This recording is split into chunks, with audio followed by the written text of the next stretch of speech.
Hello friends, good morning. आज के इस वीडियो में बात करते हैं ऐसे लोगों की समस्या जिनके हीमोग्लोबिन के पैरामीटर्स ठीक नहीं हैं, कमतर हैं। यानी हीमोग्लोबिन या फिर ब्लड की जो क्वालिटी है वो कमतर है, ब्लड कम है।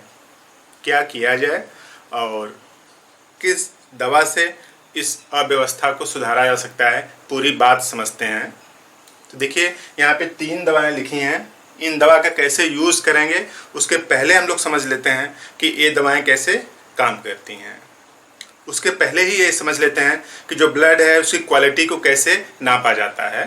तो देखिए, नॉर्मली जो हीमोग्लोबिन है स्वस्थ मनुष्यों में 13.5 से 15.5 ग्राम पर डेसीलीटर होता है। इसका मतलब ये हुआ कि अगर आप 100 ml ब्लड लेंगे 100 ml ब्लड लेंगे तो इसमें हीमोग्लोबिन 13.5 से 15.5 ग्राम होना चाहिए। और अगर ये हीमोग्लोबिन इतना है, एक बात।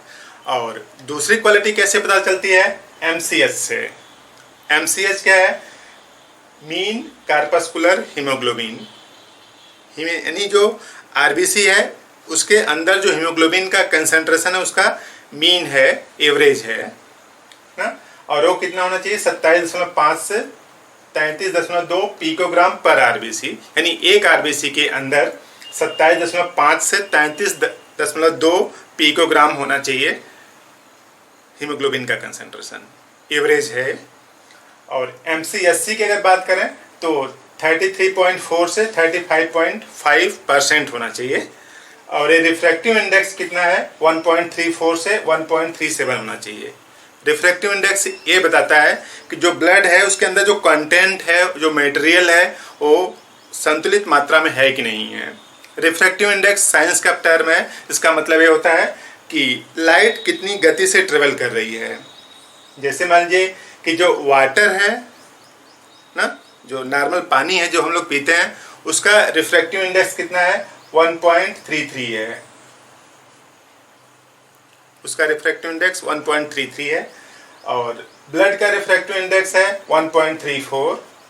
इसका मतलब ये हुआ कि जो पानी है उसकी तुलना में ये जो हीमोग्लोबिन है उसके अंदर मटेरियल ज़्यादा है। और जो मटेरियल ज़्यादा है तो जो लाइट है वो कम तेजी से गति करती है। यानी लाइट जितना स्लो मूव करेगा, रिफ्रैक्टिव इंडेक्स उतना ज़्यादा होगा। और लाइट स्लो इसलिए मूव करेगा कि उसके अंदर कंटेंट है, मटेरियल है। जैसे कोई सॉलिड मटेरियल है उससे लाइट एकदम स्लो मूव करेगा, और जितना कम मटेरियल होगा उतना तेज़ी से मूव करेगा।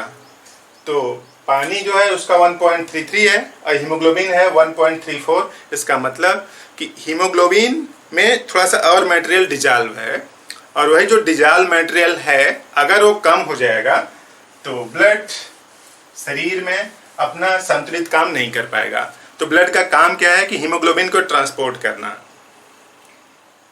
हीमोग्लोबिन ट्रांसपोर्ट होता है ब्लड के साथ साथ, और वही हीमोग्लोबिन ऑक्सीजन को ट्रांसपोर्ट करता है। यानी ये ब्लड है, ब्लड के अंदर क्या है? हीमोग्लोबिन है, और यही हीमोग्लोबिन ऑक्सीजन को बांध करके एक कोशिका से दूसरी कोशिका तक पहुंचाता है ऑक्सीजन को।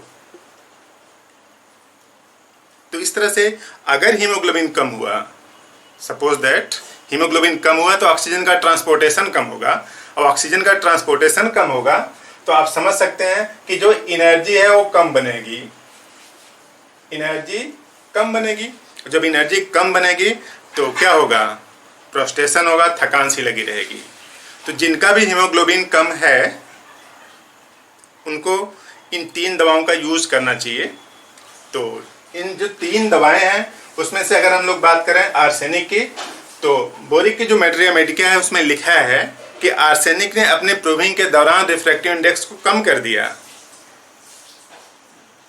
रिफ्रैक्टिव इंडेक्स को कम कर दिया मतलब अगर आप उस दवा को लेंगे तो ब्लड का जो रिफ्रैक्टिव इंडेक्स है उसको बढ़ाएगा, और रिफ्रैक्टिव इंडेक्स बढ़ा मतलब ब्लड की क्वालिटी बढ़ी। तो जिनका भी पैरामीटर्स कमतर हैं, ये सब वैल्यू कम हैं, वो सब आर्सेनिक का यूज़ कर सकते हैं। और चाइना जो है वो हीमोग्लोबिन को बढ़ाता है, आरबीसी के टूटने के रेट को कम करता है।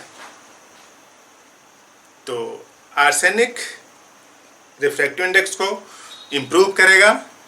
चाइना जो आरबीसी है उसके जो टूटने के रेट है उसको कम करेगा। और तीसरा है फेरम फास 3x।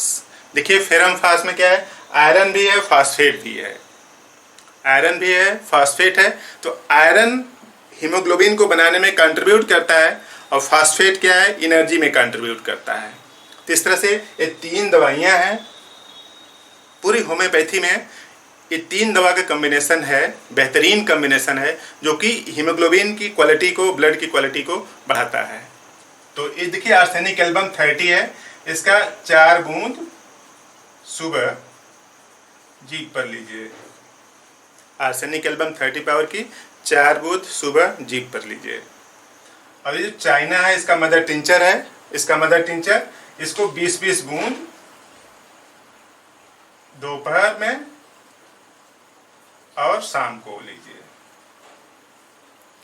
चाइना का मदर टिंचर आता है, उसका 20 बूंद आधा कप पानी में डाल करके उसको दोपहर और शाम को पीजिए। और जो फेरम फास 3x से टैबलेट्स आता है, इसका 4 टैबलेट 3 टाइम लीजिए, जीभ पर रखिए, सुबह दोपहर शाम जीभ पर रखिए, या फिर गुनगुने पानी में घोल के आप पी सकते हैं। तो इन 3 दवाओं से जो ब्लड है उसकी क्वालिटी इम्प्रूव करेगी, और इम्प्रूव करेगी तो जो फिजियोलॉजिकल पूरे प्रोसेस हैं वो भी इम्प्रूव करेंगे। और फिजियोलॉजिकल प्रोसेस बॉडी में ठीक चलेंगे तो इम्यूनिटी स्ट्रांग होगी, और इम्यूनिटी स्ट्रांग होगी तो बीमार होने की संभावना क्या हो जाती है, कम हो जाती है। तो बेहतरीन दवा है आर्सेनिक एल्बम, चाइना और फेरम फास। इनके कैरेक्टरिस्टिक्स तो अलग अलग हैं, लेकिन मोटे तरीके से आप ब्लड को बढ़ाने के लिए, ब्लड की क्वालिटी को बढ़ाने के लिए आप इन 3 दवाओं का यूज़ कर सकते हैं। तो इस तरह से बात समझ में आई, तो इस जानकारी को आप दूसरों को भी बताइए, लोग जानें तो बीमार होने की संभावना कम होगी। बात पसंद आई तो इस वीडियो को लाइक कर सकते हैं, चैनल पर नए हैं तो सब्सक्राइब करें और वीडियो को लाइक ज़रूर करें। Thank you.